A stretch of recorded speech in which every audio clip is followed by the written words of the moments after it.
Yo, what is up guys, Grim here, and in today's video I'm going to give you guys my no-nonsense, low-investment endgame mapping strategy which I've been using to accumulate my currency and fund my various exploits. So let's dive in, but first, if you're not already, make sure to subscribe to the channel if you enjoy the content, and if you like this one specifically, chuck it a thumbs up. So of course, what are we going to be covering here? Well, we're going to go obviously over the Atlas passive tree and all of the concepts. I'm going to tell you guys what kind of loot you can expect, and also how you can sell it. The most important part here. If you get all the loot, you don't know how to sell it, there's no use in that, is there? So without further ado, let's dive in. Okay, so first of all, you'll notice that my Atlas passive is, quite center focused, and it takes a bunch of things which are reasonably passive and some might consider boring. There's a very good reason for that. So big lead mechanics like Legion, Breach, Incursion, and all sorts of stuff like that, they take up a lot of time in your maps. And overall, I want to minimize the amount of time in my maps due to the fact that will give me more opportunity to slay more map bosses, which gives me stuff like Conqueror maps, as well as Elder and Shaper maps. It gives me more, progress on my Eater of Worlds or Exarch, and it also gives me more opportunity to exploit the really powerful Eater of Worlds ultis, which I'm such a fan of. If you check out my last video, you'll see just how strong they are. So overall, I try and minimize the amount of time I spend in my maps, and as such, I want to pick the most lucrative mechanic I can for my scenario, and I don't want to divert my attention anywhere else too much. By taking a lot of different things, all kind of spread around the tree, you're going to have to buy a lot more materials, which are varied, and you're also going to have to sell a lot more loot, which is varied, and that's not something which I kind of have too much fun with. I like to sell big chunks of stuff for big currency, and then get back into my maps and slay some more monsters, and my Atlas strategy is focused on that. So, of course, I've taken Legion here, but you can take any big league you want. Previously, I've done Blight, I've also tried out Expedition, those have been fantastic. You could even look into stuff like Breach and other things like that. Particularly on my next hit list, just to give you guys a bit of an inside scoop, is Bestiary. I think it's going to be a pretty hot one, and if I wanted to, I could replace Legion with that instead, and I'm sure it would be just as great.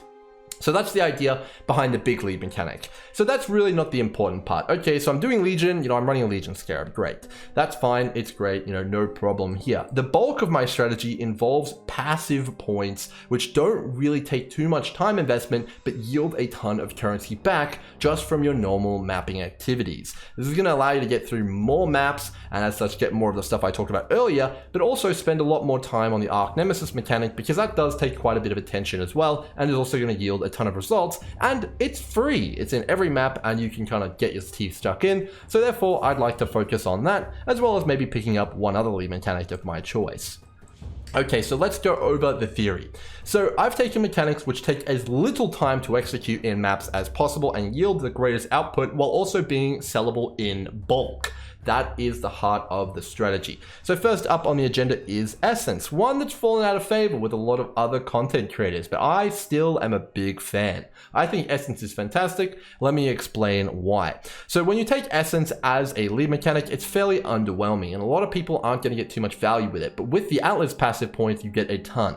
So let's go over that. So first up, you got Prolific Essence. Okay, so you're guaranteed Essence in every map. That's not something every lead mechanic has, but Essence does have it. So you're basically getting 100% chance to get it every map. That's already 0.1 in its favor.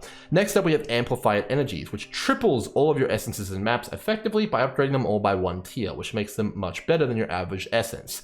Finally, we have Crystal Resonance, which for the most part is going to double 90% of the essences in your maps, essentially going from 3 times to now 6 times the amount of essences you're getting towards someone who doesn't spec into these points. Meaning you have a commanding position on the essence market, and you're going to have a massive advantage over someone without these nodes. You can obviously further multiply that with Crystal Lattice, which I have got here as well, and that's also quite powerful. The other plus side is that you completely self-sustain all of your materials. In past, you'd have to buy Corrupted Remnants. That is no longer required if you take the Remnant of Corruption Essence chance. You can also now fully sustain those yourself as well and get some extra juice, which is pretty nice. Now, essences traditionally aren't too easy to sell. Lots of people hate pricing them. They hate, selling them one by one, and they take up a lot of trade time. What's my solution to that? Well, in my case, I just price every single essence I get at 1C with a few exceptions, and I make sure that people can only buy them for me from bulk.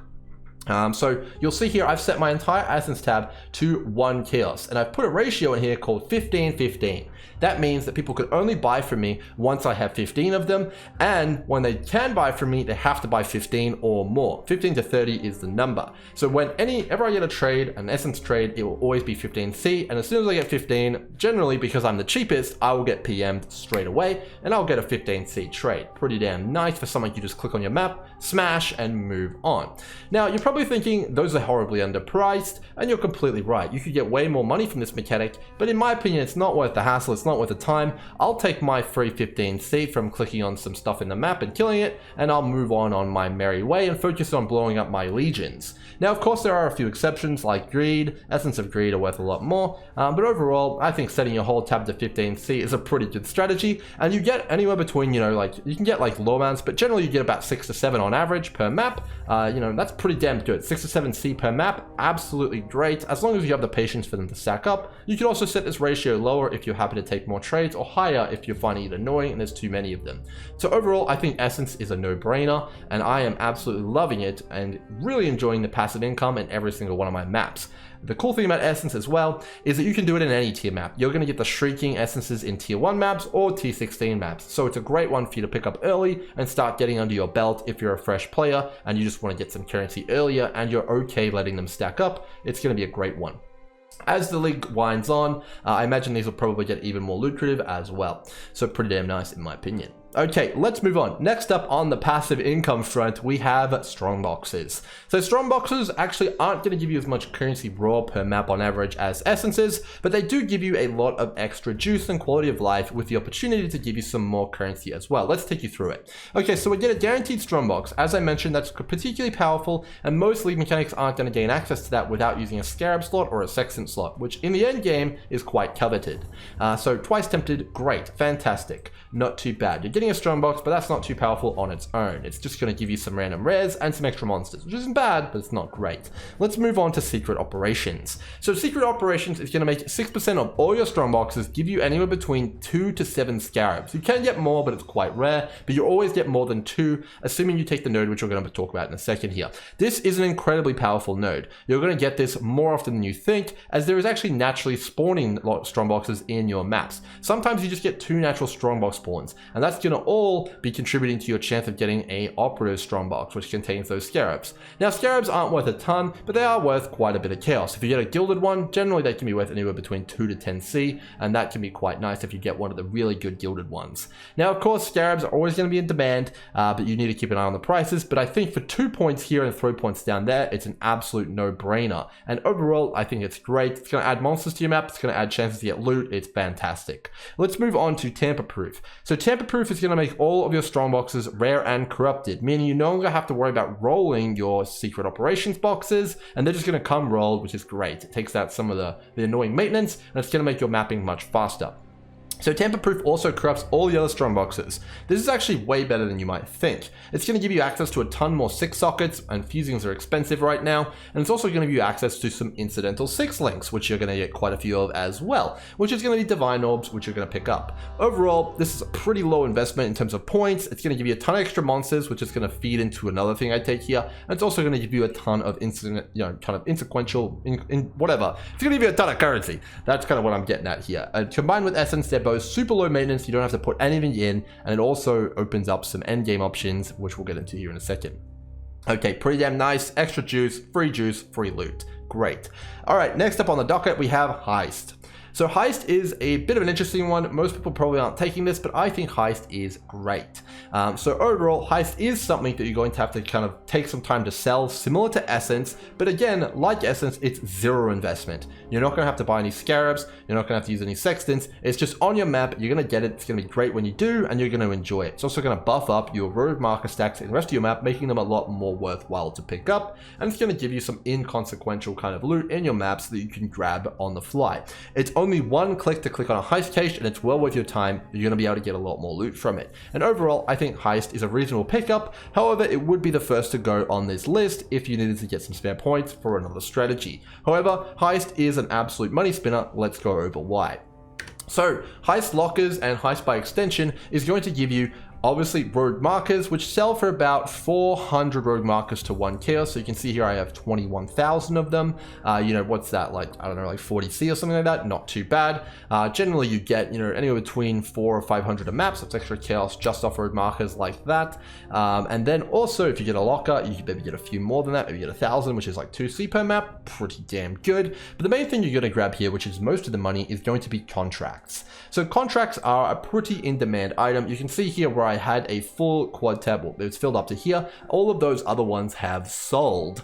Now, contracts are a pretty interesting thing to sell. Unfortunately, you're going to have to use a third-party Discord server called TFT to sell them efficiently and effectively. If you're not down to use TFT, I wouldn't take Heist, but if you are down to use TFT, it's an incredible source of income. Let me take you through it. So Heist contracts have a ton of different types, the most lucrative of which are obviously the ones called Deception, Perception, Counter-Thaumaturgy, and Lockpicking.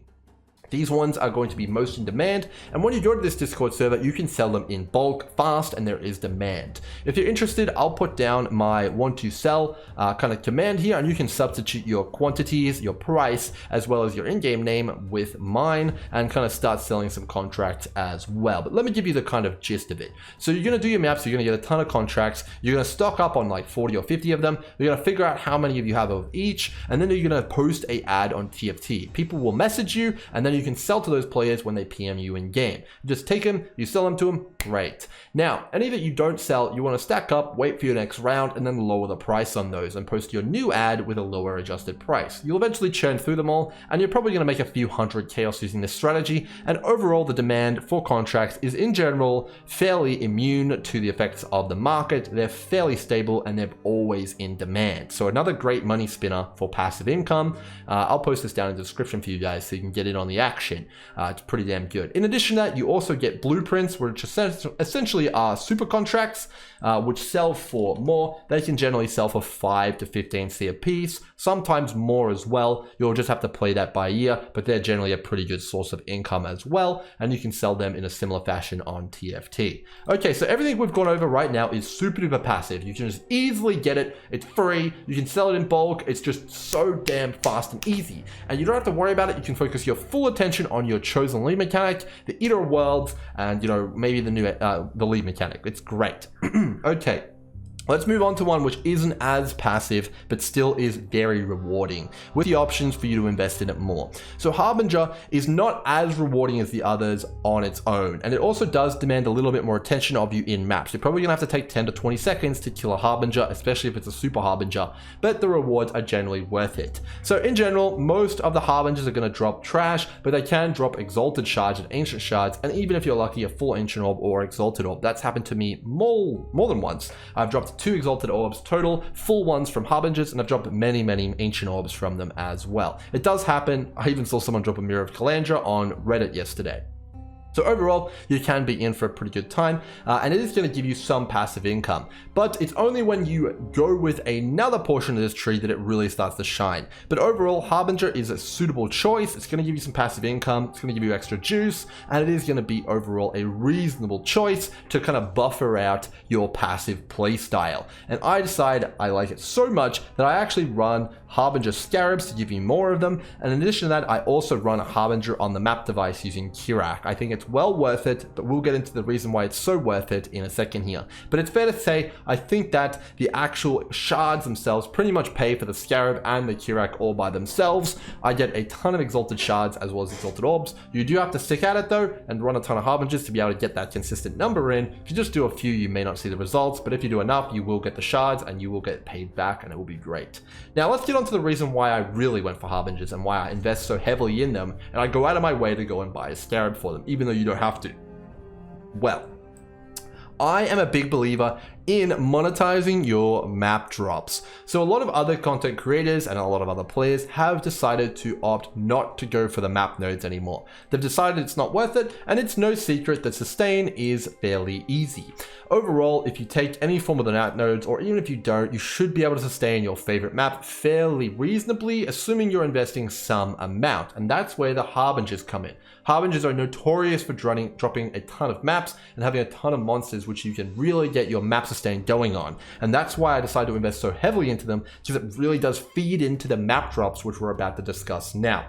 So I just mentioned something called monetizing your map drops. So of course, some players may struggle without the map sustain nodes, and they may not have enough to get their favorite map as much as they would like. Well, that's where you come in. You're over-sustaining your maps like crazy with the map nodes, and you're ready to monetize that and sell maps to the players that don't have them. For example, if there's a super popular strategy which doesn't utilize the map nodes, well, you can be the person to fulfill the demand, which is them needing maps. You can favorite that map as you have a massive map pool already and sell maps to that player. And that's exactly what I have been doing while playing. So right now I'm running my favorite map, which is Dunes, and I am over-sustaining by about 100 to 200% per map. I get anywhere between 2 to 3 Dunes back per map on average, and I just sell them straight up to other players. So I sell Dunes right now for 10C, and the reason that people need the Dunes is A, they're trying to start out their map pool themselves and get into the mapping strategy. B, they didn't take mapping nodes and they don't have map sustain capability, and they just overall can't get access to it. C, maybe they're trying to run a strategy which doesn't involve clearing the full map, like a harvest running strategy or a go to the boss straight away and kill the boss strategy.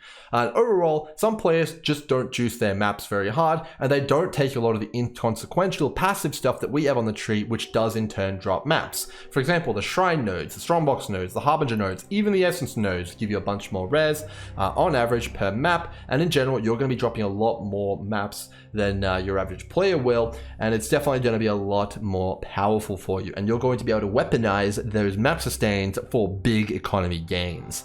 Overall, when it comes to selling maps, let me give you a bit of a tip. So you're going to not only get your favorite map, but also a ton of other maps. And what I like to do is I like to set my entire map tab to 25/5, which means essentially anyone can pay me 25C as soon as I get any type of a map 5 times, and they can buy them off me whenever I have them.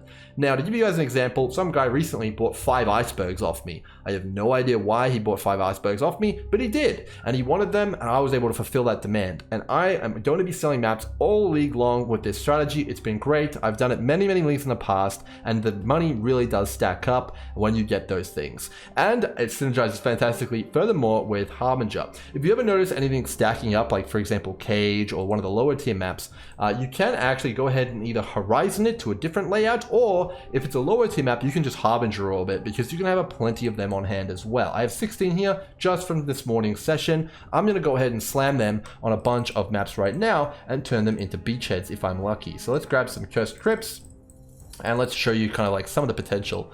There we go, there's one.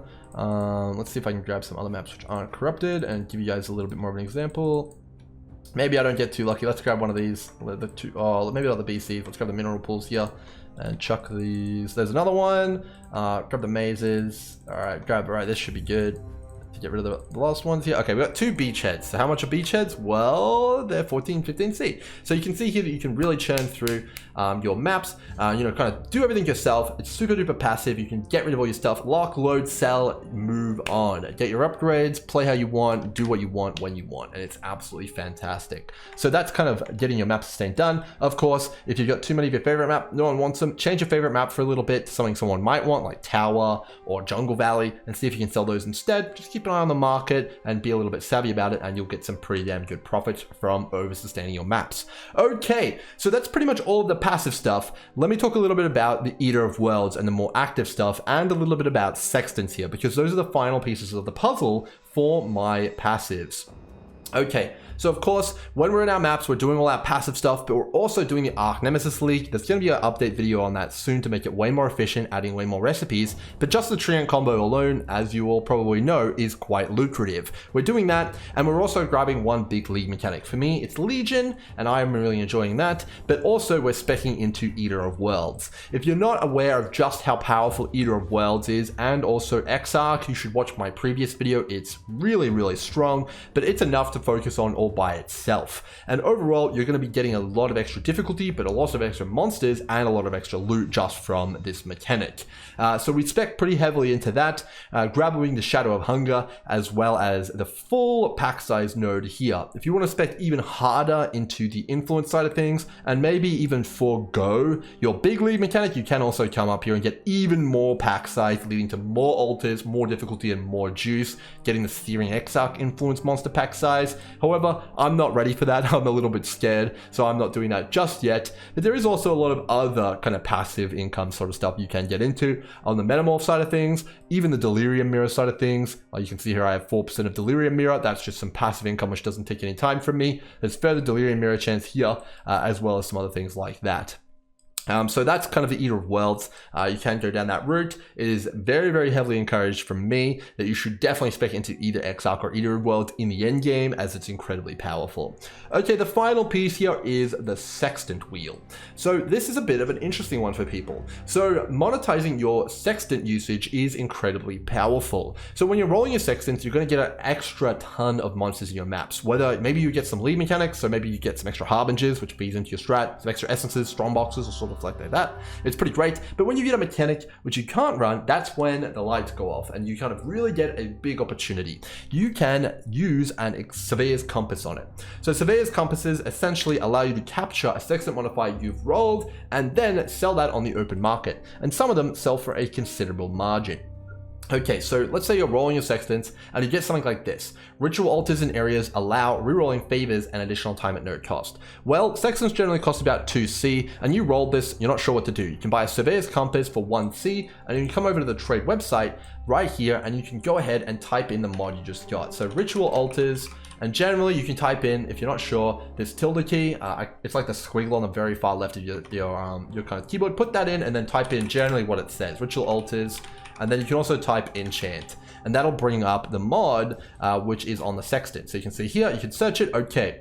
Holy moly, look at that. This is worth 20 chaos, and you can sell this to another player. So overall, it's pretty interesting, but by buying Sextants, using them and getting the pack size or the ones you want, and then capturing and bottling up the ones you don't, like Beyond, Harvest, Legion, anything like that you don't want, and selling them to other players, you actually make money. You make profit off of using Sextants. It's like, would you like free monsters and free money? Absolutely, of course, then buy the Sextants. It's insane, and you absolutely should be doing it as soon as you have access to any amount of Void Stones. It's insane. You should absolutely be doing it. It's really, really good. So that's why we take the Sextant Wheel. Now, of course, you're like, Grimro, you don't need the Sextant Wheel to do that. Absolutely, you're right. You don't need the Sextant Wheel to get get in on the action with Surveyor's Compasses. However, the Sextant Wheel is going to make it better.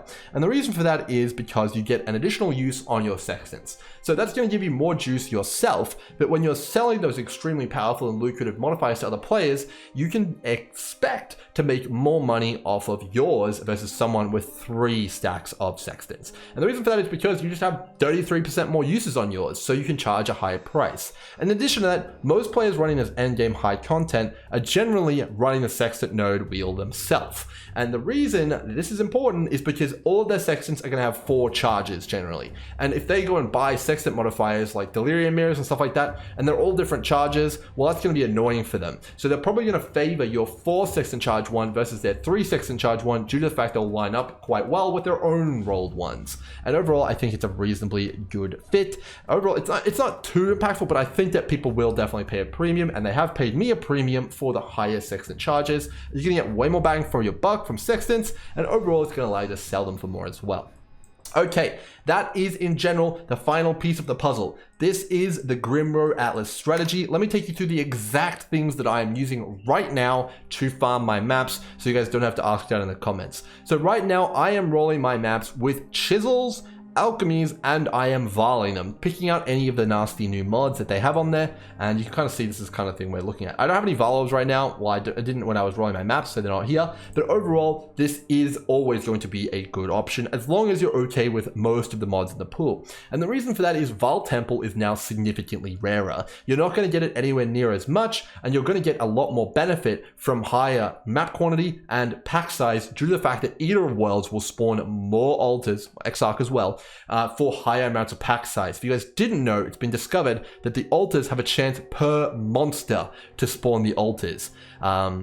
That's pretty crazy. So overall, more monsters, more altars, more juice, more loot. So you want higher pack size, and that comes from higher quantity and pack size maps. So you want to Val them, get that extra juice, and get blasting. And of course, Val Temple by itself actually sells for quite a little bit as well. 10C in fact. So this is another way you can kind of monetize your map pool and sell more stuff that you're kind of getting. It's really, really strong to roll Val Temple right now. So overall, you should definitely look into selling these, especially if you have quite a few of them. People will pay a premium for the bulk. Fantastic. So I'm rolling my maps like that, and then I come in and I'm going to be using a Cartographer Scarab or Ambush Scarab, depending on what I have access to at the time. Carto is going to give me more access to more maps to sell, which we already know is great. Ambush is going to give me more Scarab boxes and more maps as well, because I'm going to be getting more monsters. Harbinger, we've talked about that as well. I think they're great. And then Legion is my chosen mechanic right now, so that's the one I'm running here. All these Scarabs are fairly cheap. They're available in bulk because of the inundation of Scarabs in the market, and I don't expect that to change anytime soon. I'm running Eater of Worlds, and on occasion I'll run Einhar, as I believe he's a pretty fun and good master as well.